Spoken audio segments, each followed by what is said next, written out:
Bonjour mesdames et messieurs, dans cette vidéo, on va faire une petite bataille entre Luminar AI, la dernière version, et la dernière version de Lightroom, avec une photo prise en moyen format l'été dernier dans les champs de lavande de Valensole. La bataille va être très rude, allons-y. Alors que la bataille commence entre Lightroom classique par abonnement et Luminar AI pour intelligence artificielle. Donc ça, c'est une photo que j'ai prise avec un moyen format numérique, comme un appareil à presque 8000 € avec l'objectif. C'est un 50 millions de pixels, c'est un moyen format, donc c'est des très gros capteurs. On a énormément de qualité au niveau du détail et des couleurs. Et ensuite, je vais faire le mieux que je peux dans Luminar AI. Et à la fin, je vais vous montrer une petite surprise. Je vais faire une petite retouche un petit peu fantasy parce que Luminar permet de faire des choses que Lightroom ne permet pas de le faire. Et je trouve que c'est vraiment une très très bonne alternative. Donc, on y va, c'est parti mon kiki. On va ouvrir les zones d'ombre pour commencer. On va baisser les hautes lumières. On va faire le point noir, c'est-à-dire qu'on va essayer de noircir tout ce qui est noir. Généralement, je le fais avec la touche option. Voilà, donc je vous rappelle que c'est comme un fichier que j'ai pris donc à 2 centièmes de seconde à f4 ISO 100. C'était un petit lever de soleil sur le plateau de Valensole.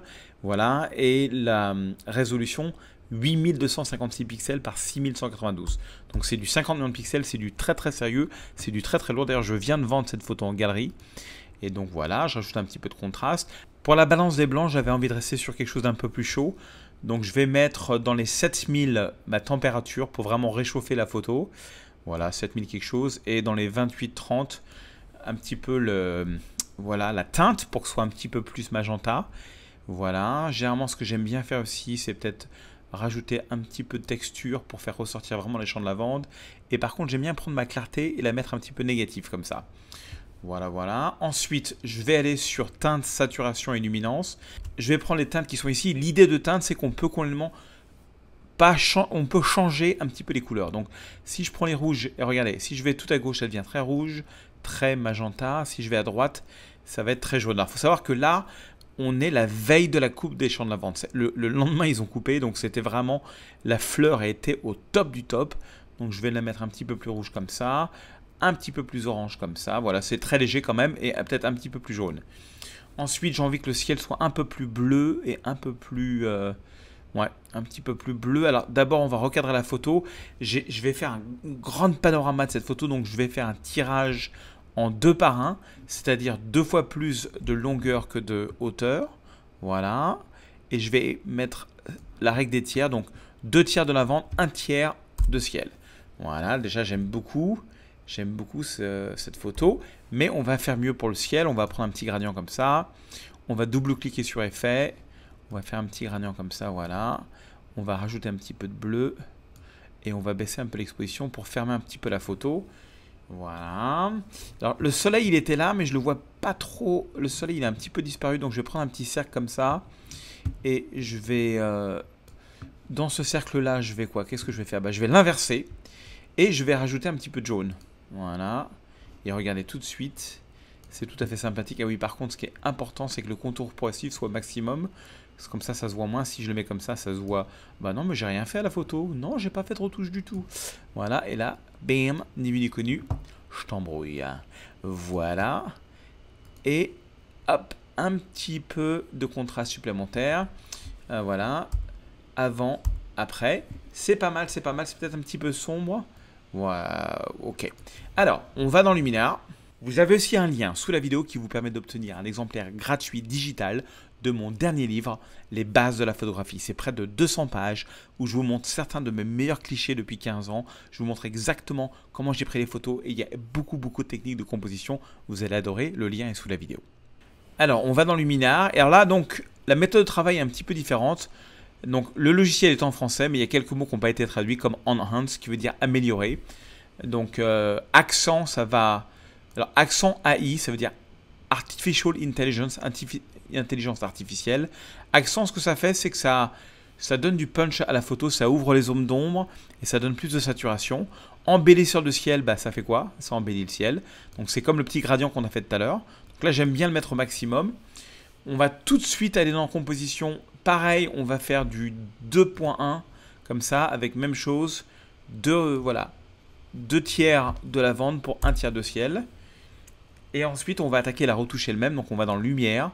Et là, on a les mêmes réglages que dans Lightroom. Donc, la température, rappelez-vous, j'étais dans les 7000. Voilà, 7000 quelque chose. Et la teinte dans les 28. Voilà, parce que c'était quand même un petit lever de soleil tout à fait sympathique, n'est-ce pas, bien sûr. Ensuite, je vais dans mes noirs et blancs. Alors là, par contre, ça, c'est un truc qui manque vraiment dans Luminar. C'est que si vous appuyez sur la touche Option, vous allez vers la gauche, bah, il ne se passe rien. On ne voit pas le point noir qu'on voit dans Lightroom. Donc, je vais le faire un petit peu au pif. Voilà, le point noir, ça fait juste... Ça prend tout ce qui est noir, ça le rend plus noir. Parce que noir, c'est noir. Ensuite, le point blanc, bah, ça prend tout ce qui est très clair. Ça le point blanc, je vais à peine le toucher. Je vais ouvrir les autres nombres, ça c'est important. Voilà, pas trop parce que... Alors par contre, les réglages en luminaire sont plus puissants que dans Lightroom. Enfin, ça devient très vite pas naturel si vous allez trop loin. Donc, autant je vais à 100% dans Lightroom, je fais jamais ça dans Luminar. Voilà, un petit peu de contraste intelligent parce que pourquoi mettre du contraste bête quand on a du contraste intelligent, c'est quand même plus sympathique. Et voilà, ensuite, rappelez-vous que dans Lightroom, ce que j'ai fait, c'est que j'ai baissé la clarté. Donc, la clarté dans Luminar, ça s'appelle de la structure. Donc, je vais baisser comme ça donne un petit côté un petit peu naturel. Par contre, rappelez-vous que j'avais rajouté de la structure. Alors, les termes ne sont pas pareils. C'est-à-dire que dans Lightroom, structure... Voilà, pardon, texture, j'ai rajouté de la texture et j'ai enlevé de la clarté. Donc pour faire la même chose en Luminar, il faut en fait, la clarté c'est la structure et la texture ça va être dans le détail. Et dans le détail, je vais juste rajouter un petit peu de détail fin. Voilà, et j'ai à peu près le même effet. Ensuite, rappelez-vous, j'avais rajouté un petit peu le soleil là. Alors comment faire dans Luminar? Eh bien, vous allez dans Paysage, vous allez sur l'heure dorée. Voilà, et ça va rajouter beaucoup de jaune, mais on ne veut que ici, c'est pas grave. On peut faire le même principe, on va ici. Et au lieu de prendre masque, on va prendre masque radial. Voilà. Et on va prendre cette option parce que voilà, on veut que l'effet soit que dans le masque. Ici. Alors, je vais mettre ça comme ça. Comme ça, très grand. Et donc, vous voyez, cet effet-là d'heure dorée, eh ben, ce n'est que dans le cercle. Regardez. Et on a l'effet un peu similaire avant, après. Voilà. Alors, le haut du ciel, par contre, pour assombrir le haut du ciel, ça, c'est un peu galère. Ça, c'est vraiment ce qui manque dans Luminar. Pour ça, je vais dans Densité, moins et plus. Je vais dans Obscurcir. Je vais dans Taille de pinceau. Je mets un grand pinceau, comme ça. Et Intensité, à peu près comme ça. Et je vais juste peindre ici en haut pour assombrir la photo. Il faut attendre un petit peu. Voilà. Pour assombrir un peu la photo. Ah oui, alors, il ne faut pas oublier les couleurs. Les couleurs, rappelez-vous ce qu'on avait fait dans Lightroom. On était dans couleurs. On a été dans HSL pour Hue, Saturation et Luminance. Hue étant la tonalité. Alors, c'est tonalité, saturation, luminance. Donc, la tonalité, en fait, c'est on change le type de couleur. Le rouge devient un peu moins rouge, devient orange. On change le type de couleur. Saturation, c'est la vivacité d'une couleur. Un rouge vif, un rouge un petit peu pas vif du tout. Et la luminance, c'est à quel point une couleur peut être foncé ou clair. Donc là, ce qui m'intéresse, c'est la tonalité. Et voilà, à droite, à gauche, on est... Ouais, je vais faire comme j'ai fait un petit peu. Je vais un tout petit peu aller sur la gauche. Pas trop parce que ça devient vraiment très vite, trop rouge, trop vite. Et je pense que ça, c'est à cause de mon cercle qui est trop grand. Je vais corriger ça. Et là, malheureusement, je ne peux pas éditer le cercle. En tout cas, je n'ai pas trouvé comment faire. Je suis obligé de réinitialiser et de recommencer. Donc, je fais le cercle comme ça. Voilà. Ça, c'est un peu galère. Donc, ouais, il y a quand même des Luminar, encore des améliorations à voir. Mais vous allez voir qu'il y a aussi des choses tout à fait sympathiques que Lightroom n'a pas. Vous allez voir ça dans 2 petites secondes. Et surtout, c'est d'une simplicité d'utilisation. Ça bat tous les records. Donc voilà, là j'ai une retouche qui est un peu similaire. Donc pour voir le avant-après, bon, on a un petit œil ici, avant-après. Ou sinon, vous pouvez appuyer sur le point-virgule. Et alors, il faut sortir de là d'abord. Point-virgule, regardez.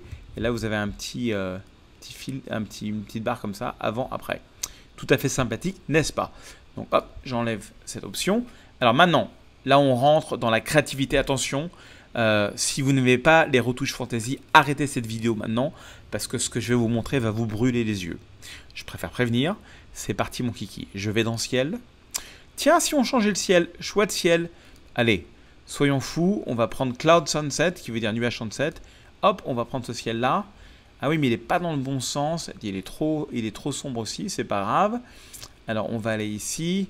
On va dans orientation. On va le retourner le ciel pour le mettre dans le bon sens. Voilà, alors ça, c'est à cause sûrement de la densité. Attendez, je retourne en haut. Embellisseur de ciel. Ouais, non, c'est la densité du coup qu'il faut que j'enlève. C'est pas grave, on va dans densité. Comme on a changé le ciel, on peut réinitialiser ce filtre. Voilà. Et regardez, c'est quand même sympa. Alors, on peut aller encore plus loin. On peut aller dans ciel augmenté.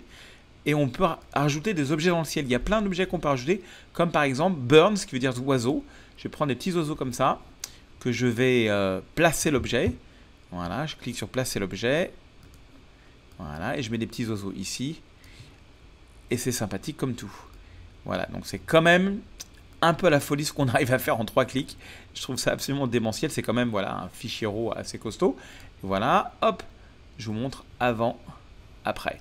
D'ailleurs, Luminar fait une promotion qui est valable que quelques semaines.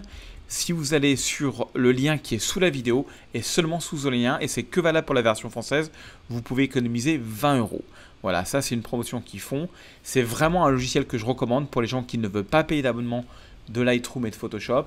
C'est quand même super sympathique ce qu'on peut faire. Ça permet vraiment de retoucher ces fichiers RAW d'une manière efficace et c'est très très stable. Je viens de faire toute une masterclass en anglais et en français dessus et j'ai pas eu un plantage une seule fois, ce qui n'était pas le cas dans les premières versions. Là, ils ont vraiment, avec les versions AI, ils sont vraiment arrivés à un produit très très abouti. Voilà, donc un petit champ de lavande avec des petits oiseaux. Voilà, bon ça c'est fantaisie, mais c'est quand même sympathique de pouvoir faire ça en 3 clics, quoi. Voilà, alors à votre avis, qui a gagné ?